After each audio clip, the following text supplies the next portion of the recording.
Good evening. Welcome to San Francisco Weekly News. It's San Francisco Weekly News without a period, just SF Weekly News.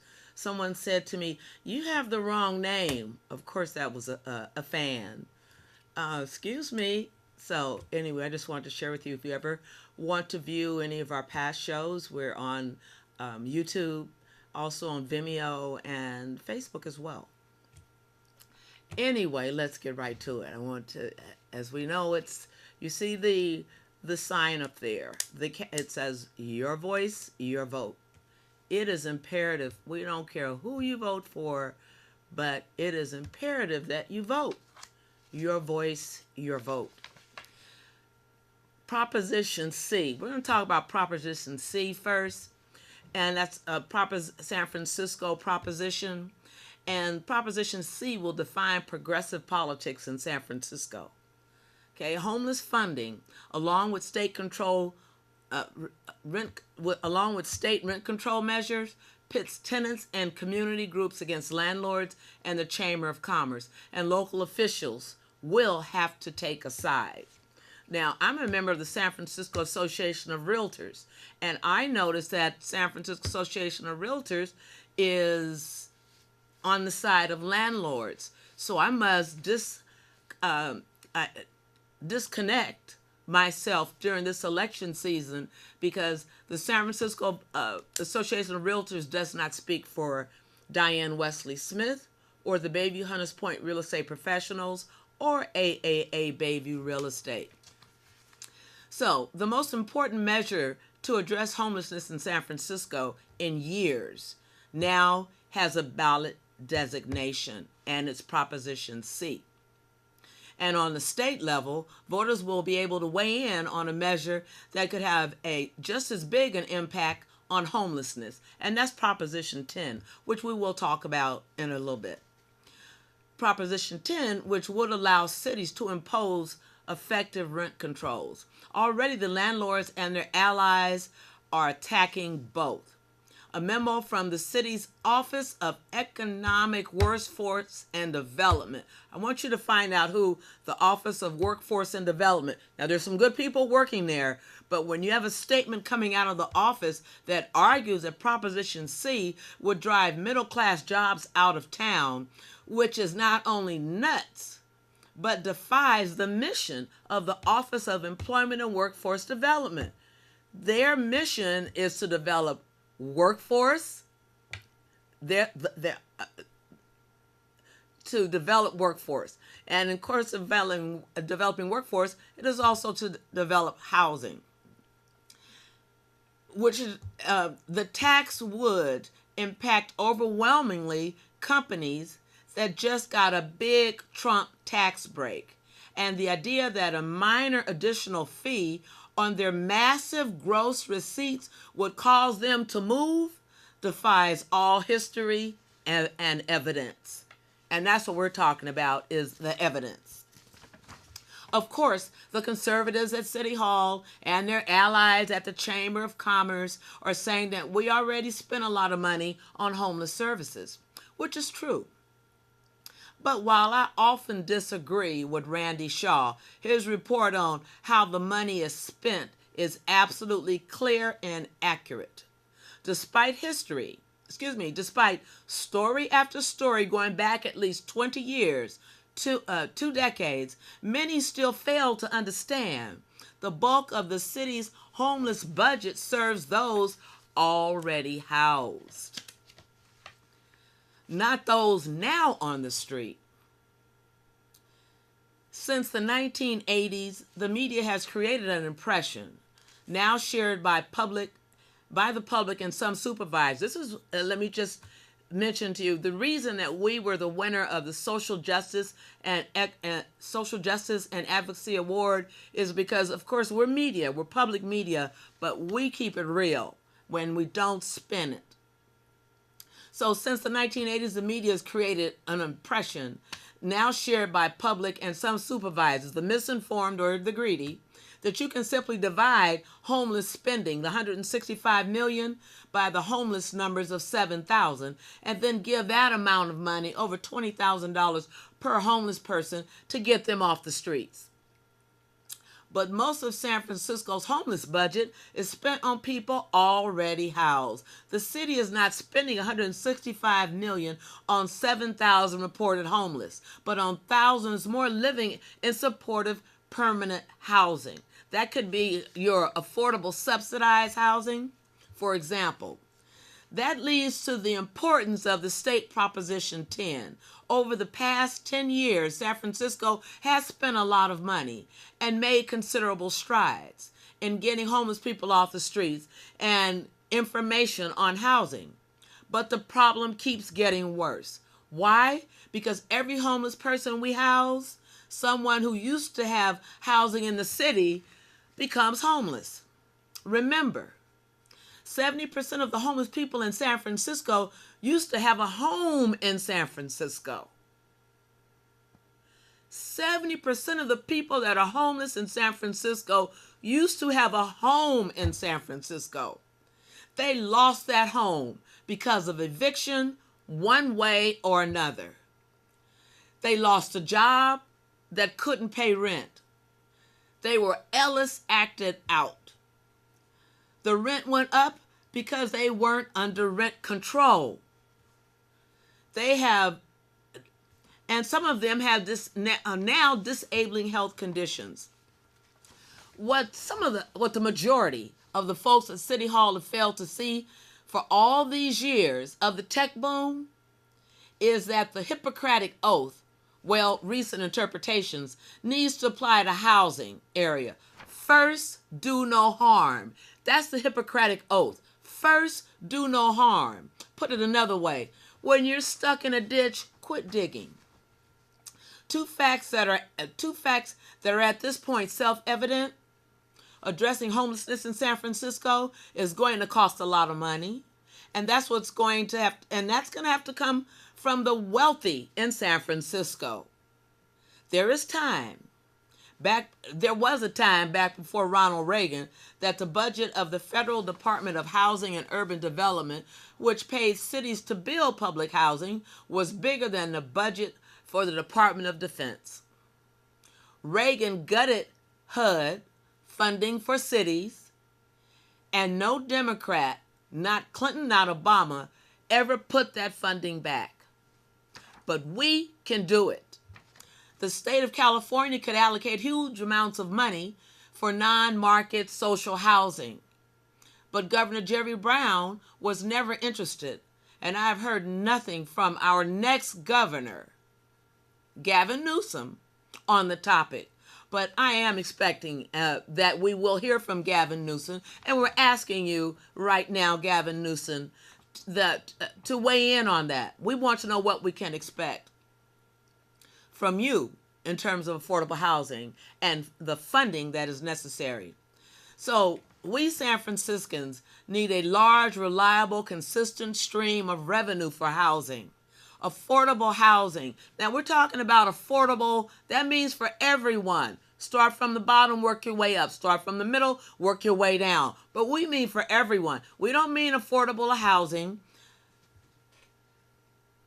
for those that aren't as needy as others, but if there's a need, let's find affordable housing. But homelessness is where we have to start. And those were the people that lost their homes and families in the street. And it's going to take a local proposition. We're going to have to do it here in San Francisco. Proposition C represents the best thinking of a lot of us who've been dealing with this issue for many years. The Chamber of Commerce has yet to come up with a credible alternative.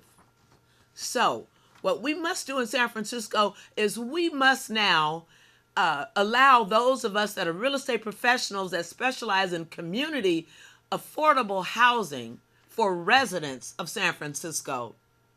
We're the only ones with a solution, and that is our Proposition C. Secondly, it will be increasingly difficult and expensive to solve this crisis unless we can keep existing residents in their homes. So,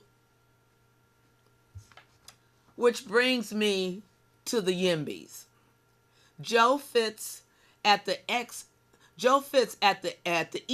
EX has a fascinating story about the YIMBY movement trying to figure out where to come down on Proposition 10. The landlords, of course, argue that rent control discourages construction of new housing. No, it does not. I am a licensed property manager. I work with a lot of property managers, and our specialty is affordable housing.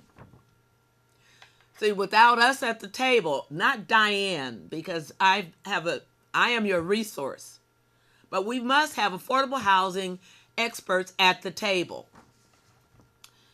That would give the YIMBYs, who think that all new housing is good and that any attempt to limit is bad, a reason to oppose Proposition 10. There is, to be polite, no credible evidence for that argument at all. Proposition 10, we're moving, C and 10 are closely tied. C is what we can do here locally to control rent. 10 is what we can do statewide to control rent. Proposition 10 doesn't require any new rent control. All it does is allow cities to impose effective controls if they want to. It's a pushback against the pattern that we've seen for decades in California. The state likes to put all kinds of mandates on local government and then take away the ability to mitigate or to offset the impacts. Okay? Some cities is not okay because they make the law and then we have to figure it out on a local level. That doesn't work. It has not worked. Then in 1995, the state passed the Costa-Hawkins bill that made real rent control illegal. All Proposition 10 would do is return the rules that were before Costa-Hawkins. Cities would impose rent controls on vacant apartments and on new buildings if they decided to. Because remember, folks, we have to house the homeless, but we can't house the homeless because people will continually be homeless if we don't help people to remain in their homes. Some cities might not have the housing crisis that we here in San Francisco have. And the elected officials can't simply leave things the way they are. But there's no way rent control on vacant apartments, also called vacancy control, will have any impact on new housing construction in San Francisco. The only kind of new housing that is getting built now in San Francisco is high-end condos and rentals. And that's one of the reasons I stopped property management for the most part in San Francisco. I'm in affordable housing, and I'm interviewing people that are making over $100,000 a year. I understand, folks, but there are too many people that are losing their homes. There are too many people that are making less than $40,000 a year. The developers aren't going to stop building just because the rents have become stable in the long term. They're all financed by speculative capital. That means they're just investing wherever they're going to speculate. They don't care about you. They don't care about the homeless. They don't care about the public welfare. Let me say it that way. Their rents are set at a level that allows the developer now today to return enough money to pay the financiers, pay taxes and maintenance, and to make a nice profit. If those rents were too low to do that, the investors wouldn't put up their money in the first place. And let's remember, once a building is constructed in California, the property taxes never go up more than a small, predictable amount. Oh, by the way, San Francisco doesn't impose rent control on anything built after 1979. Under Prop 10, the city would change that or not. So if the YIMBYs have any sense of the real economics of housing, they will have no choice but to agree to vote yes on Proposition 10 and acknowledge the fact that it would have no impact on new construction. It would, on the other hand, have a huge impact on homelessness. But providing cities like San Francisco with the tools to keep people in their homes. Let me say that again.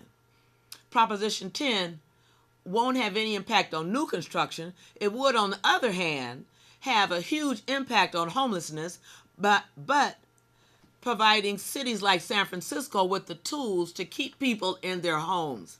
For elected officials like Scott Weiner, David Chu, Phil Ting, London Breed, and all the supervisors and candidates for supervisors, these are critical issues.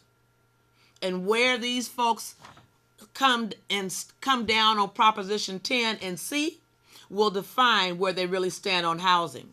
So, if the candidates vote no on Proposition 10, if they vote no on Proposition C, that's going to let you know where they really stand on housing issues. Those are two tough questions that must be answered, and the wrong answer will cost them their candidacy if everyone votes. It's a pretty simple calculus. Every legitimate tenant group and nearly every community-based housing, including the Bayview Hunters Point real estate professionals and ACE, or organizing group that supports Proposition C, the Chamber of Commerce, and the landlord groups oppose it. After this campaign, it will be much easier to define who is and who isn't progressive in local politics. California's Proposition 10. Bottom line, it's the local rent control initiative. It's on the ballot. The election is November 6th. A yes vote supports allowing local governments to adopt rent control. It will repeal the Costa-Hawkins Rental Act, which made setting rent control illegal. A no vote opposes, thus making rent control still illegal and continuing to prohibit local governments from enacting rent control on certain buildings. Let's talk about Proposition 8 right quick. Proposition 8 is Jerry Brown's veto that would have allowed to be the 4-year trial of safe injection sites. But so Governor Brown voted no on the safe injection sites. Mayor Breed, she sounded a bit frustrated. She said in an interview Monday that she still has a strong desire to open injection sites for drug users. She and I are both native San Franciscans. I understand how she feels. Many of us native San Franciscans understand. But we've taken a small sampling of opinions, and most people are not ready for safe injection sites. Something has to be done, and we encourage Mayor Breeze to keep on pushing.